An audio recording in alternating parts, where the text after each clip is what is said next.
Indonesian horror film, Death Approaches, Terror Strikes. The Devil's Due, a chilling tale grips Indonesia. Released mere days ago, it has already clawed its way to the top of the horror box office. Its dread said to rival the sharpest shards of glass. Brace yourselves, and gather your unfortunate friends to witness this descent into darkness. Our story begins with a desperate woman, driven by the gnawing hunger of her 3 children.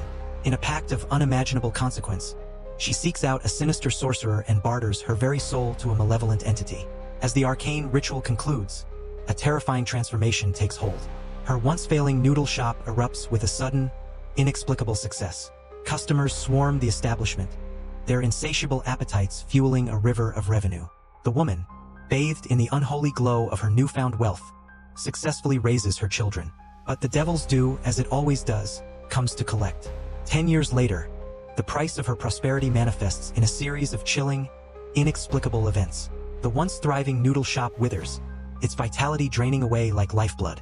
While the woman perceives normalcy, a horrifying truth is revealed to outsiders. The shop is now a festering den of filth and decay. A rare customer, unfortunate enough to purchase a meal, recoils in horror as his food erupts with a writhing mass of insects. A sight so vile it nearly forces the woman to vomit. Confusion grips her. The food, freshly prepared, should be untainted. Drawn to the source of the revulsion, she discovers an even more profound horror. The steaming dishes now exude an unbearable stench, a putrid aroma that claws at the back of the throat. Haunted by this creeping dread, her mind is cast back to the dark ritual of a decade prior. Desperate for answers, she seeks out the sorcerer who orchestrated her pact with the devil.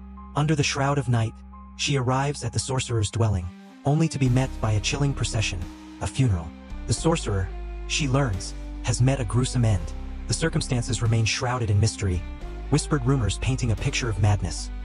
The sorcerer, clawing at his own face in a frenzy, his final moments punctuated by blood-curdling screams. Driven by grief, the woman enters the sorcerer's chamber to pay her respects. A wave of terror washes over her as she witnesses an impossible sight. The cotton stuffed in the sorcerer's nostrils inexplicably falls out. Dismissing it as a post-mortem twitch, she tremblingly replaces the cotton. But the corpse, in a horrifying display of defiance against death itself, snaps its jaws open, its eyes locking onto the woman with a malevolent gaze. Paralyzed by fear, she cries out for the funeral attendees, but her pleas are met with an eerie silence. Summoning a sliver of courage, she forces the sorcerer's eyelids closed. In a terrifying climax, the corpse violently lurches to life, spewing a torrent of black blood at the woman. As the woman grapples with this horrific encounter, her young son becomes the next victim of the encroaching darkness. Lost in the world of his favorite superhero show, he is startled by a frantic rapping at the door. As he approaches, the door swings open on its own, revealing a nightmarish vision. A woman, her face contorted in a grotesque grimace. Adjusting his glasses, he realizes it's his mother, but something is terribly wrong. She remains unresponsive to his calls, her face a mask of emptiness as she glides towards her room. Confused and unnerved, the boy follows. As he peers around, a chilling whisper echoes through the room. "Hide, hide where?" Terror grips him. He slams the door shut and races to his sister's room, his voice trembling as he recounts the horrifying encounter. As the siblings huddle in fear, the ominous knocking returns. The boy cowers behind his sister, but she, seemingly unfazed, calmly opens the door. Relief washes over the boy as their mother approaches and gently kisses her daughter. But a chilling realization dawns on him. If his mother had just arrived, who was the terrifying figure at the door moments before? That night, as the woman sleeps, her body is racked by violent convulsions. Her eyes roll back, revealing only the whites. She jolts awake, her ears assaulted by the demonic chanting emanating from the nearby radio. As she scrambles to silence the infernal sound, the room plunges into darkness. A blood-curdling scream escapes her lips as the wardrobe creaks open, revealing a grotesque, twisted hand that slowly crawls out from the shadows. Frozen in terror, she dares not breathe. Suddenly, her body is seized by an unseen force, a malevolent energy lifting her into the air and constricting her throat. She struggles desperately, but her fight is futile. Mercifully, it was all a nightmare, but the chilling reality of the dream lingers, clinging to her like a shroud. She suspects the unholy ritual from 10 years ago has returned to haunt her. Seeking solace and guidance, she consults a holy man, pleading for his intervention. He requests her birth date and embarks on a cleansing ritual, chanting ancient verses to ward off the evil that plagues her. As the incantations reach a fever pitch, the woman collapses, unconscious. Moments later, she awakens, her eyes blazing with an unholy crimson light. The holy man recoils, a torrent of blood erupting from his mouth. He braces for his demise, but the woman abruptly returns to normal. Witnessing this terrifying display, the holy man understands. This is a warning from the devil himself, a chilling message that further interference will be met with death. He realizes the ritual from a decade ago was flawed. The sorcerer who presided over the unholy pact is dead, leaving no one to appease the devil's insatiable hunger. Driven by desperation, the woman seeks out the sorcerer's abandoned dwelling, hoping to find his kin. But the house is desolate, consumed by decay, offering no solace or answers. As she grapples with her despair, a horrifying apparition appears in a nearby mirror. A shadowy figure emerges, slowly advancing towards her. She whirls around, her scream echoing through the empty house as she confronts the terrifying manifestation of her doom. Returning home, a horrifying transformation consumes her. Her body erupts in festering sores, her vitality draining away. Each attempt to eat is met with a gruesome expulsion of black blood. Her daughter, consumed by fear, frantically calls her older brother, but her pleas go unanswered. As time slips away, the woman's condition deteriorates. Her once vibrant younger brother lies lifeless in his bed, his face drained of color. The girl's cries are met with only silence. Desperate, she calls her brother again. Finally, he answers and rushes home. But upon entering their mother's room, they find it empty. Only a chorus of unsettling sounds fills the air, guiding them to the bathroom. There, they find their mother and brother, a sight so horrifying it nearly shatters their sanity. Back in the suffocating confines of the room, a flicker of life returned to their mother's vacant eyes. She recounted the chilling chain of events, each word a poisoned drop of truth, revealing secrets never before uttered. A ritual, she rasped. A pact made long ago with a ravenous entity, a pact with horrifying stipulations. A sacrifice was demanded, a living offering to appease the insatiable hunger of the demonic. Without it, the fiend would claim the woman's child, a fate that had plagued her son with escalating horrors in recent days. Now, the only one capable of mediating this unholy bargain, the mystic who orchestrated the ritual, was dead. His family, consumed by terror, had vanished without a trace. Their only recourse, a desperate gambit, was to seek out a master of arcane arts, a powerful exorcist, capable of banishing the demonic presence that clung to their mother like a shroud. Driven by a primal fear, the three set out at dawn, guided by devout followers toward the secluded dwelling of the rumored master. Their journey led them through a dense, oppressive forest, the weight of their mother's possessed body a heavy burden. As they neared the master's sanctuary, they paused for a prayer, a desperate plea for divine intervention. But even as the words of supplication left their lips, their mother's body convulsed, a sickening premonition of what was to come.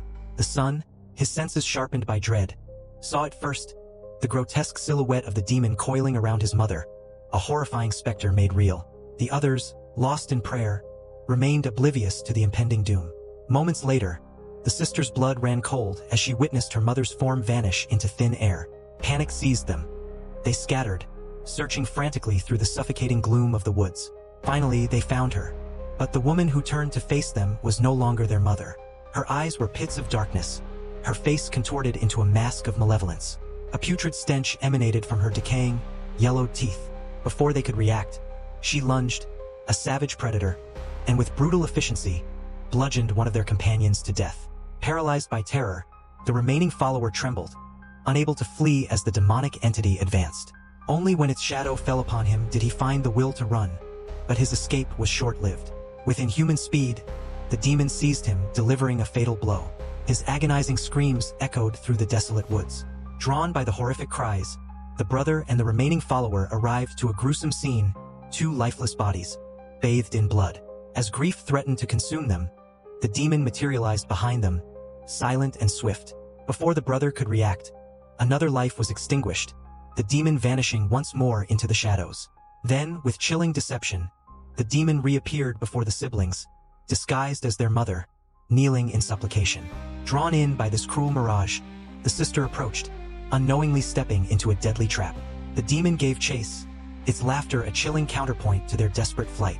The brother stumbled, falling prey to the demon's grasp. As it dragged him back into the darkness, his sister fought back with the ferocity of a cornered animal, only to be flung aside like a broken doll. Just when all hope seemed lost, the brother's friend intervened, momentarily halting the demon's advance. But a mere mortal was no match for such infernal power. The demon's grip tightened around his throat, choking the life from him. In that desperate moment, a wooden staff materialized, striking the demon with unexpected force. Their savior, the elusive master, had finally arrived. The master's grim assessment confirmed their worst fears.